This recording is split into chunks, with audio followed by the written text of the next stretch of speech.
아멘. 다음에는 이 찬양 가사를 그대로 하나님께서 내 삶에서 이루어 주신 거 앞으로 그렇게 주님과 함께 과감하게 이 앞길을 개척해 나가겠습니다는 간증을 우리 김용호 집사님이 해주시겠습니다. 여러분 격한 반응을 해주시기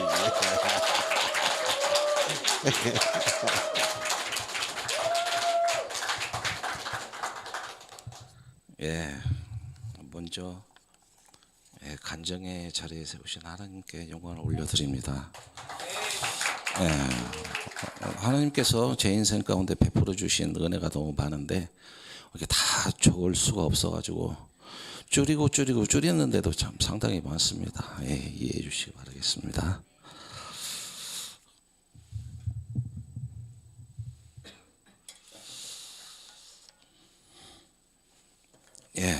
저는 모태 신앙임에도 불구하고 성령 하나님을 40세 늦은 나이에 경험을 했습니다. 하나님을 만나기 전까지 언제나 제 능력과 노력보다 인생의 순조로운 인생을 살아가며 하나님에 대한 갈급함이나 절박함, 간절함에 대한 그 어떤 필요성을 전혀 느끼지 못하고 살았습니다. 또한 나름대로 착하고 성실하게 모범적인 인생을 살아가고 있다고 스스로 자부하고 자화자찬하면서 그렇게 살았습니다. 그러나 성령 하나님이 제게 임하시면서 내가 의지했던 가치관과 주관과 어떤 기준들이 송두리째 흔들리기 시작했고 무엇보다 자신이 얼마나 철저한 죄인인가를 깨닫기 시작했습니다. 그때는 성경책을 보면 그 속에서 말씀하시고 친구들, 지인들, 직장 동료들을 통해서 말씀하시며 하물며 잠자리에 들면 꿈속에서도 보여주시고 말씀해 주셨습니다. 그렇게 뜨겁게 만나 주셨기에 어떤 토목 현장에서 일을 하면서 음주 문화는 가장 중요히 여기는데 그런 음주를 과감히 끊을 수가 있었습니다. 그렇게 신앙생활을 이어가던 중 언제부턴가 무기력해지고 어떤 영적인 침체 시간을 보내기 시작했습니다. 자신이 싫어지고 자존감도 떨어졌습니다. 자신에 대한 무능력과 열등감은 스스로를 비관하며 하나님을 원망하기 시작했습니다. 직장에서의 스트레스는 불만으로 채워지는 근무 생활이었습니다. 나는 타고난 재능이 없다 보니 오직 끝없이 노력만 해야 한다는 부담감을 불만과 선언과 분노로 하나님을 원망하는 이유가 되었습니다. 각 사람에게는 나름대로의 달란트를 주셨다고 하시는데 도대체 남들보다 잘할 수 있는 것이 뭐냐며 매일 불평과 불만을 털어놓기 시작하며 나중에 꼭 하나님께 물어볼 테니까 대답 준비해 놓으시라고 소리를 지르며 기도하곤 했는데 그때마다 하나님은 대꾸할 가치도 없었는지 아니면 한심하다고 생각하셨는지 언제나 묵묵부답이었습니다. 그러던 중 어느 날 운전을 하며 집으로 가던 중에 평소에 듣지도 않는 라디오를 켜게 되었고 어느 가수의 인터뷰를 듣게 되었습니다.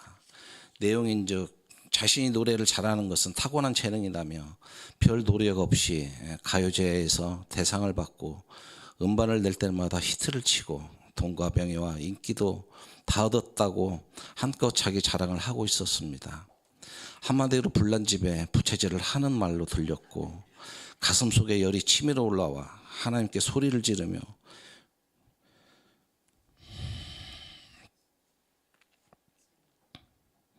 왜 저는 이 모양 이 꼴이냐며 화풀이를 했습니다. 그런데도 섭섭함과 화가 가시지를 않았습니다. 잠시 적막한 시간이 흐르며 마음을 추스리려고 하는데 제 마음 가운데 세미하고 분명한 하나님의 음성이 들렸습니다. 용호야, 너는 내가 있잖아. 너는 내가 있잖아 하고 말씀하시는데 그 한마디가 얼마나 고맙고 위로가 되던지 눈물이 너무 나서 운전을 하기 힘들 정도였습니다. 그때 깨닫게 된 것은 송명희 시인의 고백처럼 나 가진 재물, 지식, 명예 없지만 나담이 못 본 걸 보고 나담이 듣지 못한 음성을 듣고 나담이 받지 못한 사랑을 받는 것이 나의 열등감과 자존감을 치료해 주시는 하나님 아버지라는 것이었습니다. 돌이켜보니 용호야 너는 내가 있잖아. 너는 내가 있잖아 하시는 하나님의 나의 30년 직장 생활에서도 함께 하셨습니다. 타 건설회사에서 5년 정도 근무하다가 96년도에 입사하여 1년 정도 현장 소장이 될 가능성 높은 부서에서 꿈과 포부를 가지고 열심히 근무를 하고 있었을 때 현재 담당하고 있는 업무 부서로 옮기는 지시가 있었습니다. 그때 당시에는 지금 업무가 중요 부서도 아닐 뿐더러 발전 가능성이 없고 인지도가 떨어지며 비전 없는 부서라 모두가 기피하고 현장 소장으로 승진이 될 가능성은 전혀 없었기에 많은 부분에서 배제되고 소외되며 마음이 상할 때가 많았습니다. 그럴 때면 하나님께 하소연하며 서운한 생각도 많이 가졌고 이제나 저제나 다시 복귀되기를 기도했습니다. 그렇게 많은 시간이 지나고 회사 재정이 어려워지면서부터 매년 구조조정을 하기 시작했고 이제 얼마 남지 않았구나 생각은 했지만 막상 퇴직을 권고받고 나니 눈앞이 깜깜하고 아이들과 아내를 생각하니 마음이 더 힘들었습니다.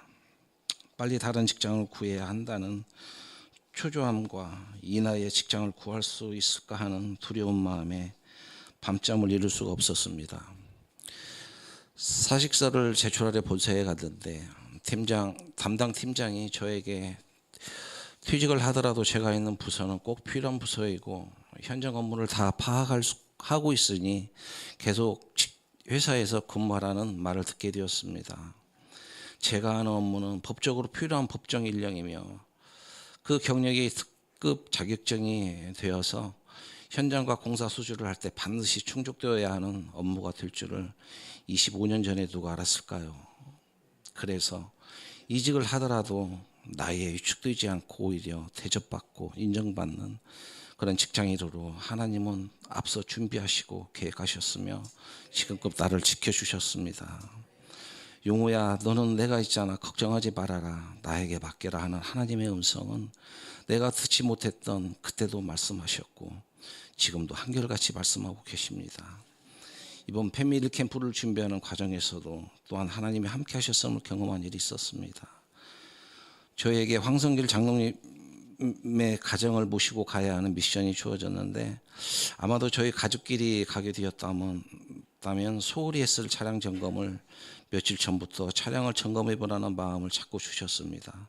손님을 모시고 가니 점검해 보야겠다고 가볍게 생각했는데 차량 점검을 받아보니 차량 전체의 무게를 지탱하는 뼈대가 절단되어 뒤에 있는 바퀴가 흔들거리다 빠져버리면 큰 사고가 난다고 당장 이 차를 운전하면 안 된다고 점검하는 분이 놀라며 말리셨습니다.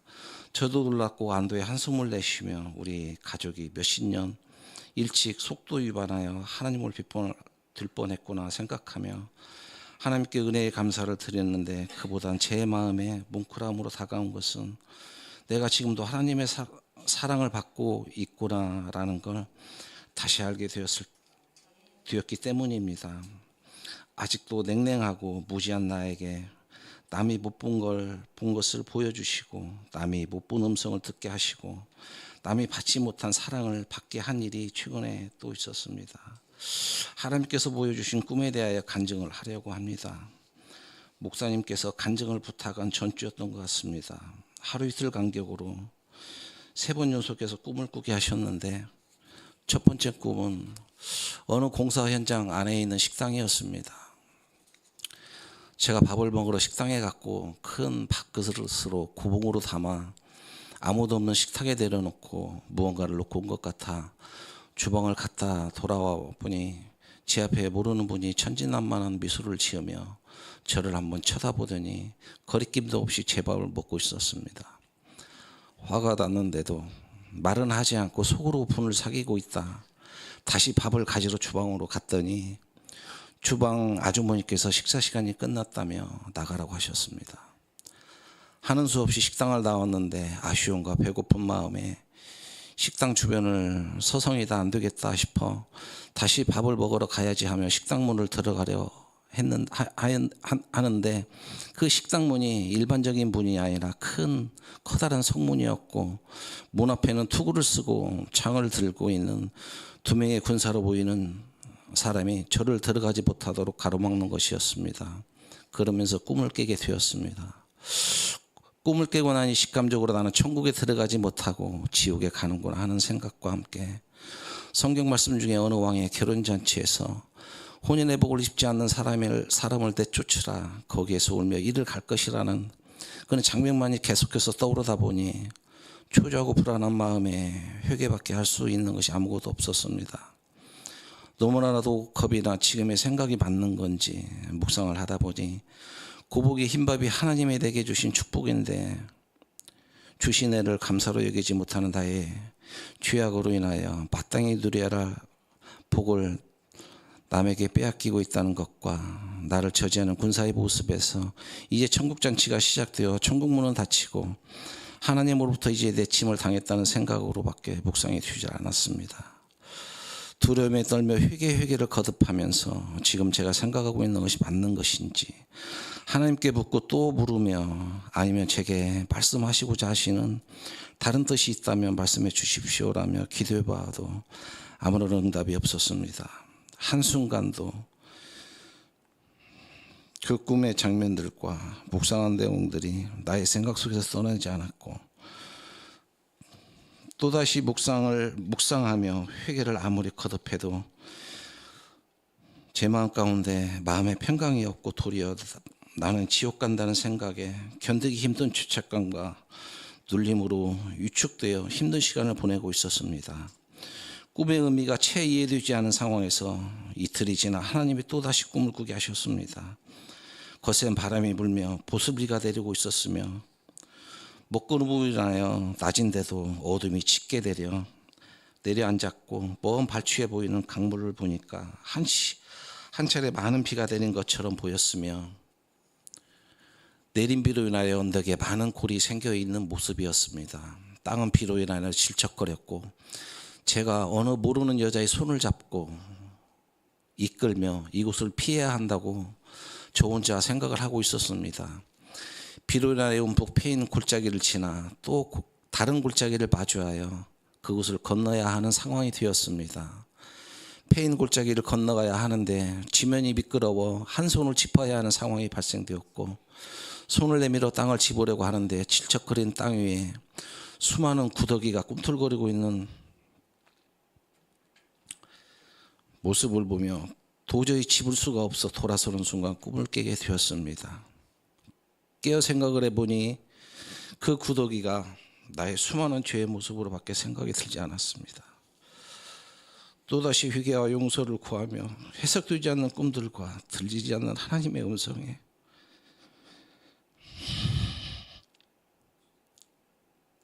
힘들고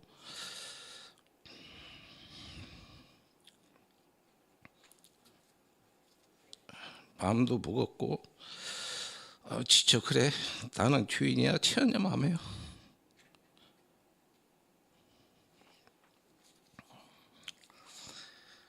더 이상 묵상을 하지 않기로 단념을 했습니다.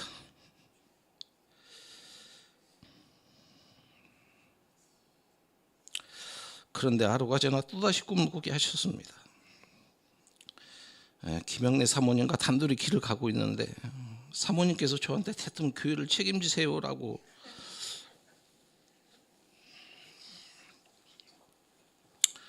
말씀을 하셨습니다. 그래서 제가 기도도 잘 못하고 말 또한 잘 못해요. 어떻게 책임져요라며 답변을 했습니다. 그러나 조금 걸어가시다가 다시 한번 교회를 책임지세요라고 같은 말씀을 하면서 저 혼잣말로 뭐야 이 늦은 나이에 목사가 되라는 거야 뭐야 꿈을 깨게 되었습니다. 꿈을 깨어 나름 제 생각에 모세가 생각이 났습니다. 모세 역시도 이스라엘 백성을 출애굽시키라는 하나님의 명령에 저는 말을 못하는 자라며 말했던 생각이 불현듯 떠올랐습니다. 그렇지만 끝내 하나님께서 출애굽에 사용하신 것처럼 앞으로 저 역시도 하나님의 일에 쓰신다는 말씀인가 하는 생각을 하며 나름 앞에 보여주셨던 그 두 번의 꿈보다 희망적인 생각에 조금 마음의 위로를 받고 편안한 마음을 들었습니다. 그러나 여전히 세 번의 모든 꿈들의 묵상이 해도 할 수 없었고 묵상을 해도 할 수 없었고 그저 나는 죄인이며 지옥에 갈지 모른다는 위기감 속에서 하루하루 걱정과 염려로 고심하고 있었습니다. 매일 죄에 대하여 회개하고 용서를 구할수록 제 마음속에는 이 모든 것들이 나의 죄에 대한 하나님의 징계와 심판으로만 생각되어지고 용서받을 수 없는 죄인이라는 생각들이 더욱 선명하게 각인되면서 죄의 중압감에 위축되며 힘든 시간들을 보내고 있었습니다. 너무 힘들다 보니 이런 생각이 들기 시작했습니다.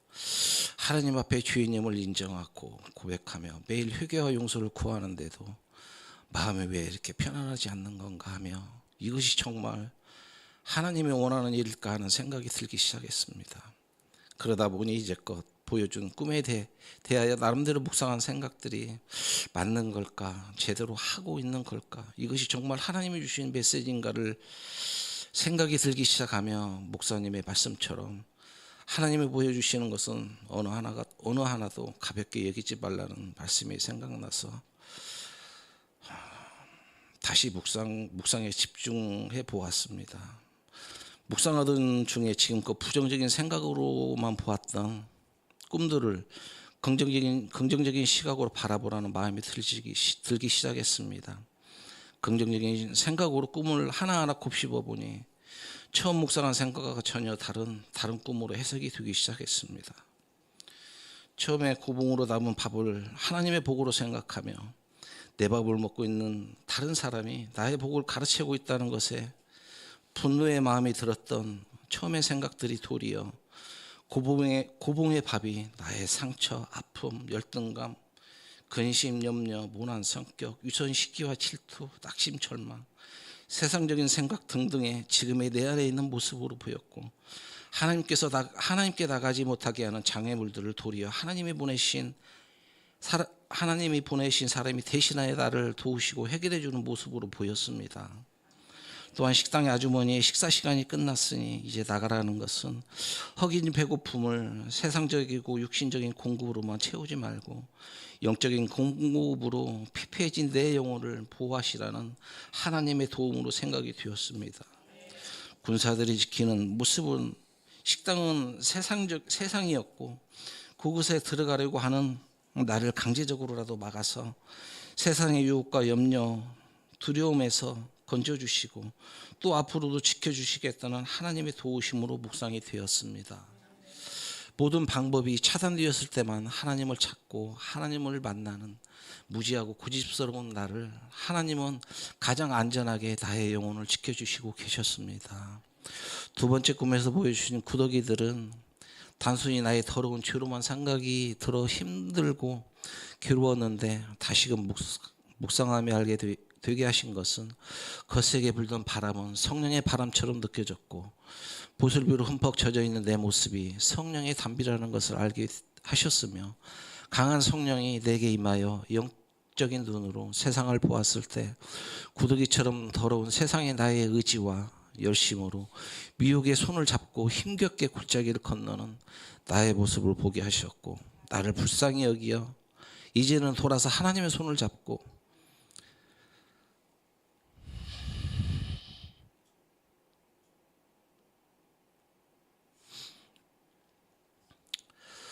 거룩한 하나님의 나라의 영적인 사람이 되라는 내용으로 묵상이 되었습니다. 세 번째 꿈은 기도도 못해요 말도 잘 못해요라며 변명을 했는데 불평하며 순종하지 못하는 내 모습을 보게 되었어. 하나님은 유창한 기도와 매끄러운 말로 주목받기보다는 솔직한 마음의 기도와 투박하지만 거짓이 없는 말로 나를 만나고 싶어 하신 하나님, 너의 연약함과 부족함 내가 다 안다. 그런데 너는 내가 있잖아. 내가 너와 함께 도와주겠다. 다시 하시는 말씀으로 묵상이 되었습니다. 이렇게 주님이 함께 하신다고 하시고 주님의 일에 동참하기를 바라는 희망적인 메시지를 주신 이런 생각이 듭니다. 내가 하나님과 멀어지고 소홀히 해도 하나님은 나를 절대 소홀히 여기시지 않으신다는 것입니다. 이번 간증물을 준비하면서 하나님께 감사드렸던 것은 때론 징계와 경고의 말씀이든 권면의 말씀이든 하나님은 사랑의 모습으로 임마누엘 하나님으로 살아계시다는 것을 깊이 느꼈습니다. 내가 힘들고 지치고 낙심할 때나 어디로 가야 하며 어떻게 살아야 할지 인생의 좌표를 잃고 방황할 때 말씀 따라 살지 못하고 생명의 길이 아닌 멸망의 길을 갈 땐 어김없이 나의 삶에 개입하셔서 아버지 품으로 돌아오기를 간절히 원하시는 하나님의 마음을 알게 되었습니다. 나의 부족하고 어리석은 모습을 보게 하시고 내 삶을 내가 주관하고 나의 생각대로 사는 것이 아니라 말씀 따라 살기를 원하시며 하나님께서 보여주시고 인도하시는 길이 최고의 길임을 알게 하셨습니다. 그리고 재능이 없다고 낙심한 나에게 성실이라는 아주 소중한 재능이 있었음을 알게 되었습니다. 또한 더 중요한 것은 부족한 저를 한 가정의 제사장으로 세우시고 믿음의 가정을 이렇게 하시며 또 재능 덩어리인 우리 다경이 빈지 두 딸을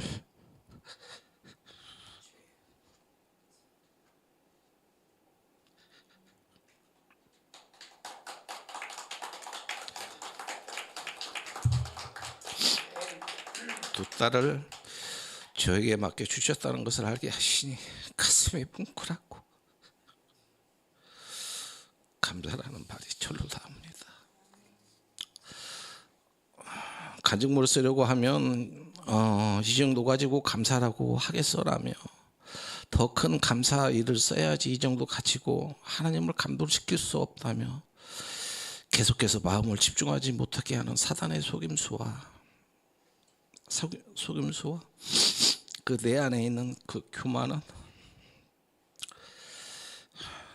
나 자신을 방해하며 근 2주간을 단 한 줄도 써내려가지 못하게 하는 상황이 되었는데 하나님이 주신 꿈을 나누겠다고 고백했을 때 그 꿈의 내용을 내가 생각한 전혀 다른 의미임을 알게 해주셨고 금요일이 돼서야 시작할 수가 있었습니다.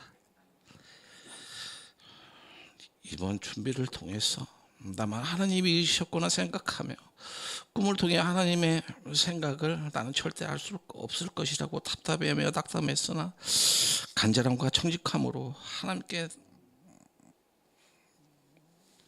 나갈 때 더 좋은 것으로 채워주시고 아주 작고 사소한 일에도 감사함으로 여길 때 그 모든 일에 합력하여 선으로 갚아주시고 또 다른 길을 열어주시며 감사가 하나님의 능력을 불러오는 통로가 된다는 것을 깊이 깨닫게 해주신 주님의 은혜에 감사를 드립니다.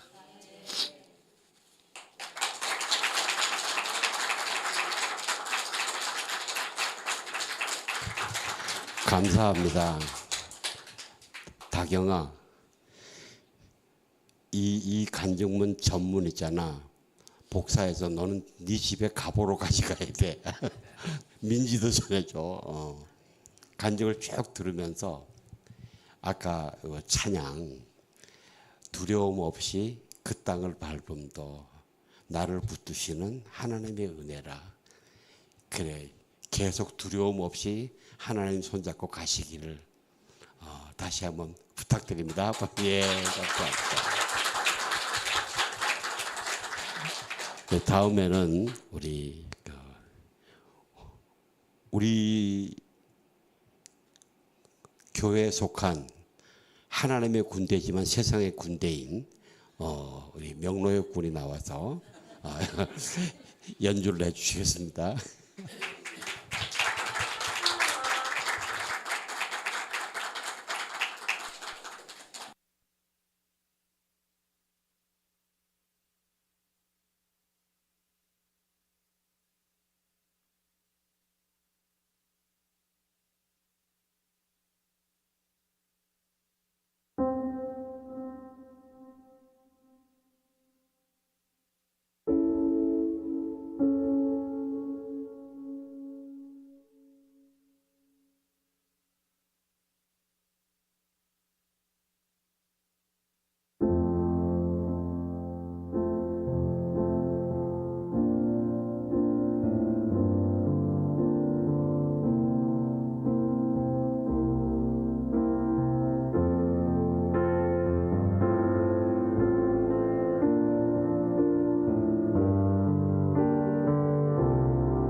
앵콜요? 예, 앵콜이래. 지금 들으면서 우리 연하 집사님의 이 찬양도 우리 노역 형제의 찬양도 같은 곡이잖아요. 하나님의 은혜. 제 마음 가운데 또 가사 내용도 이렇게 이번에 이 찬양이 우리 2023년도 예수은혜교회 감사 예배 주제곡이라는 이 하나님 두 분이 일부러 맞춘 거 아니잖아요, 그죠? 우연히 맞춘 거거든요. 하나님의 역사라는 마음이 듭니다. 아멘. 그래서 이 주제곡을 이 바톤을 이어받아서 만복의 근원의 아들 홍만복 형제님이 나와서 간증해 주시겠습니다. 같이 나와요. 같이 나와. 같이. 에야 남편이 아내 손잡고 같이 나가자 그러면 나가야지.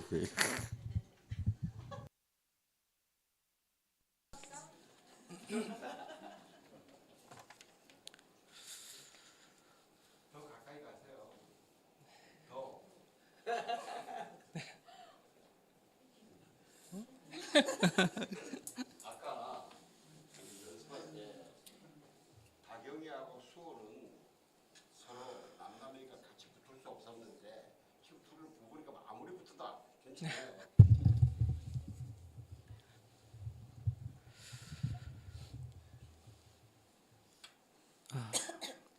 네, 간증을 시작을 하겠습니다. 근데 간증하기 전에 김용호 집사님의 간증을 듣고서 간증이란 게 저런 거구나.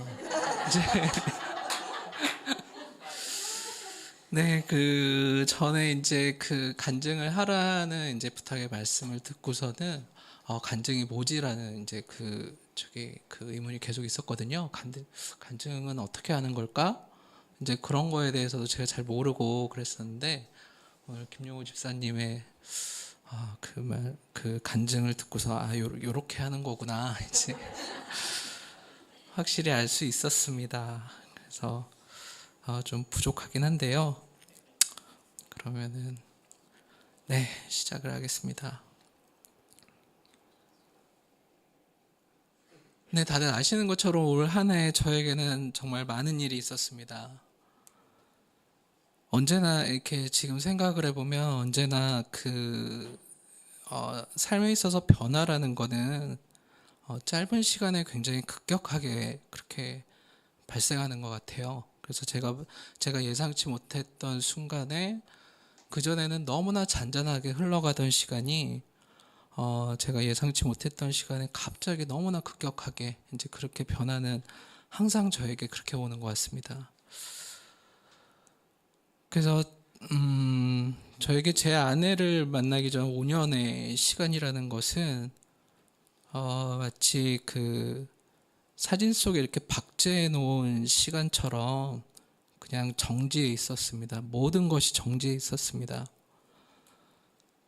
그래서 출근하면 그 회사라는 공간 속에서 시간은 너무나 빠르게 바쁘게 돌아가는데 주말에 집에 가면 그 공간에서의 시간은 그냥 가만히 멈춰 있었습니다.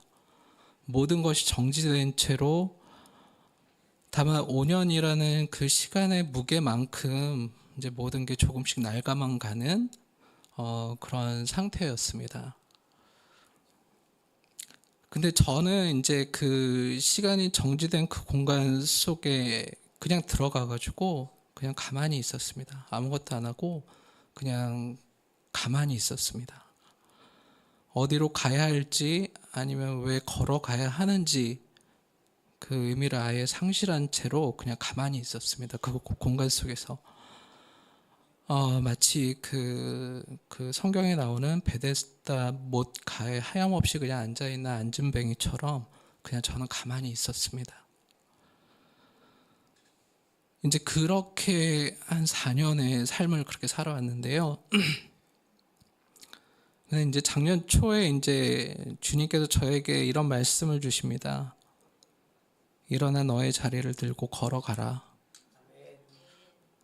이 말씀을 통해서 이제 저에게 3가지 명령을 하셨는데요.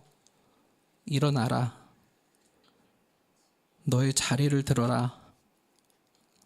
그리고 걸어가라. 그 시기 저는 다시 걷고 싶었습니다. 이제 다시 걷고 싶은 마음이 막 생겼습니다. 그래서 다시 걷고 싶은 마음이 막 생겼는데, 근데 어떻게 가야 하고 어디로 가야 할지 전혀 알지 못했던 그런 상태였습니다. 이제 그때 주님이 저 말씀을 제 마음속에 그렇게 넣어 주셨습니다. 그래서 저는 이제 작년에 올해 나는 일어날 수 있을까? 자리를 거두라면 이직을 하게 된다는 말일까? 제가 그런 생각도 했었고요.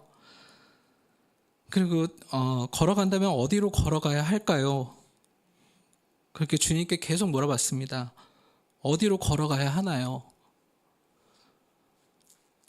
하지만 주님은 그에 대한 답은 주시지 않으셨습니다. 제가 어디로 가야 하는지, 저도 걷고 싶은데요.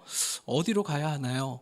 이제 계속 이제 그렇게 주님께 물어봤는데, 그거의 답은 주시지 않으셨습니다. 않으셨는데, 하지만 이제 주님이 저 말씀을 저에게 주셔서 저는 작년부터 설레기 시작했습니다. 이제 뭔가가 이제 좀 바뀌려고 하나? 약간 이제 그런 설레임이 제 마음속에 있었습니다.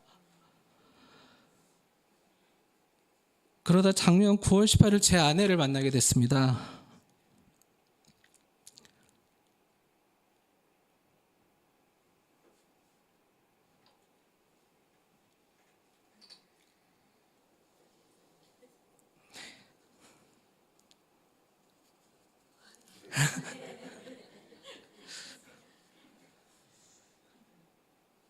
제 아내가 내밀어준 손을 잡고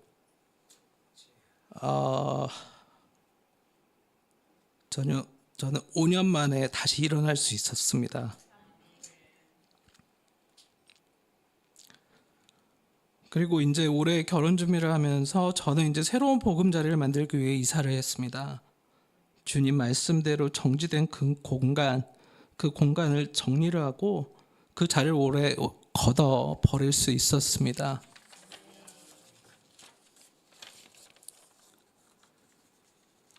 그리고 올해 5월 5일 제 아내와 결혼을 하면서 저는 다시 걸어가기 시작을 했습니다. 이제 혼자가 아닌 제 아내와 같이 어디로 걸어가야 할까요? 주님께 계속 물어봤습니다. 어디로 걸어가야 하나요? 주님께 계속 물어봤던 그 목적지, 걸어가야 할 방향, 이제 그런 건 중요하지 않다는 걸 알게 되었습니다. 걸어가는 것 그 자체, 제 아내와 같이 손잡고 걸어가는 그 자체가 중요하다는 거를 알게 되었습니다. 네, 주께서 주신 말씀이 올해 모두 이루어졌습니다. 저는 일어날 수 있었고, 그리고 자리를 걷고, 그리고 올해 걸어갈 수 있었습니다. 올해 모두 이루어진 걸 보고 다시 한번 느낄 수 있었습니다. 주님이 나를 계속 보고 계시고, 내가 주께 기댈 때 주께서 나를 이끌어 주신다는 것을, 도가니는 은을, 용광로는 금을 단련하지만 여호와께서는 마음을 단련하신다라는 잠언 말씀처럼 너무나 가혹한 시련을 통해 주님은 제 마음을 철저히 깨트리고 녹여버렸습니다. 가장 깊은 어둠 속에 있을 때 주님이 찾아오셨고 주님을 만나는 기쁨이 무엇인지 알게 해주셨습니다. 그리고 주님은 이렇게 다시 걸을 수 있도록 이끌어 주셨습니다. 올 한 해 무난히 이사를 하고 새로운 보금자리를 만들어 주신 주님께 감사드리고, 무엇보다 사랑하는 제 아내와 결혼하여 가정을 꾸릴 수 있게 해주셔서 감사합니다.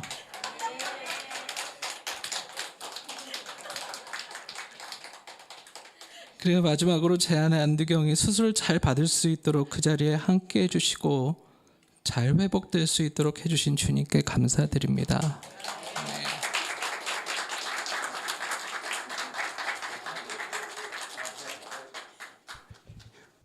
나 입 안 열어. 박수 한번 다시 한번 부탁합니다. 예. 확실히 그 찬양은 우리한테 주제곡이네요. 이제는 두려움 없이 그 땅을 담대하게 밟고 나가요.